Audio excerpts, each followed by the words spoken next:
गांव में, जहां कच्चे रास्ते, मिट्टी के घर और लोगों के दिलों में सादगी बसती थी, वहीं रहता था एक गरीब किसान जिसका नाम था रामू। उसके पास ना तो ज्यादा जमीन थी, ना ही कोई बड़ी आमदनी का साधन। दिन भर खेतों में मेहनत करता, तब जाकर शाम को घर में चूल्हा जलता था। उसकी पत्नी गीता भी उतनी ही मेहनती थी। वो घर संभालती, पशुओं की देखभाल करती और कभी-कभी दूसरों के घरों में काम करके कुछ पैसे कमा लाती थी। रामू और गीता का एक बेटा था, मोहन। मोहन बचपन से ही बहुत समझदार और मेहनती था। गांव के दूसरे बच्चे जहां खेलकूद में लगे रहते, वहीं मोहन अपने पिता के साथ खेतों में मदद करता और खाली समय में पढ़ाई करता। उसके अंदर कुछ बनने का जज्बा था, कुछ ऐसा करने का सपना जो उसके माता पिता की गरीबी खत्म कर सके। गांव का स्कूल बहुत साधारण था, टूटी हुई बेंचें, पुरानी किताबें और एक ही शिक्षक। फिर भी मोहन का पढ़ाई के प्रति जुनून कम नहीं हुआ। वह रोज सुबह जल्दी उठता, पहले घर का काम करता, फिर स्कूल जाता। स्कूल के बाद खेत में पिता का हाथ बंटाता और रात में लालटेन की रोशनी में पढ़ाई करता। एक दिन स्कूल में नए मास्टर जी आए। उन्होंने जब बच्चों से सवाल पूछे तो मोहन ने सभी सवालों के सही जवाब दिए। मास्टर जी बहुत प्रभावित हुए। उन्होंने मोहन को अलग बुलाकर पूछा, बेटा, तुम बड़े होकर क्या बनना चाहते हो?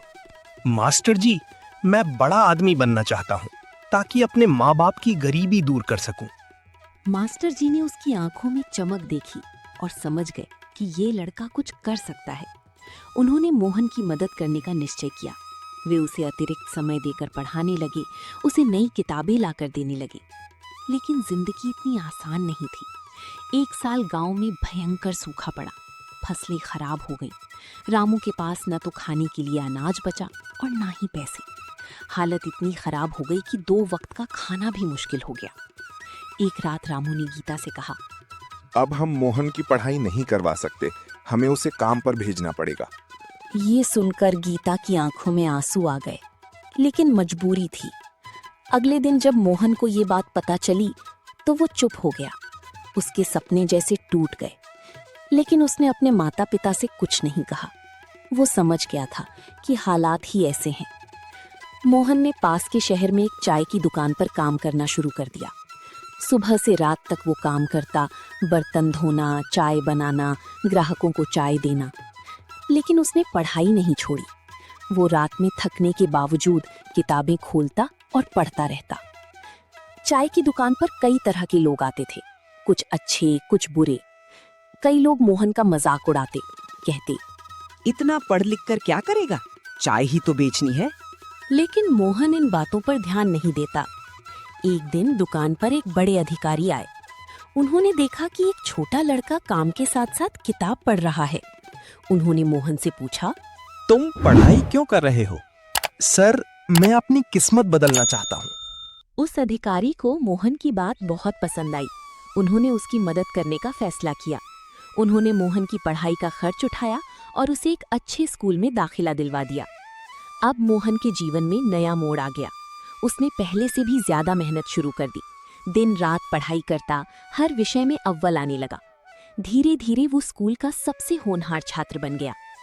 साल बीतते गए और मोहन ने 12वीं की परीक्षा में पूरे जिले में पहला स्थान हासिल किया। पूरी गांव में खुशी की लहर दौड़ गई।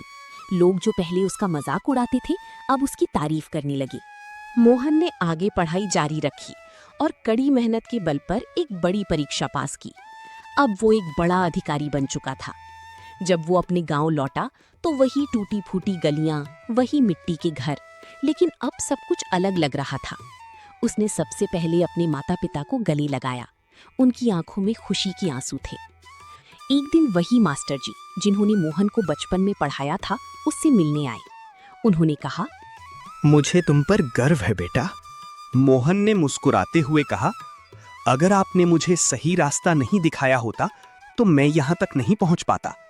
सीख, गरीबी कोई रुकावट नहीं है अगर आपके अंदर मेहनत करने का जज्बा और कुछ बनने की सच्ची इच्छा हो। सही मार्गदर्शन और लगातार प्रयास से कोई भी इंसान अपनी किस्मत बदल सकता है।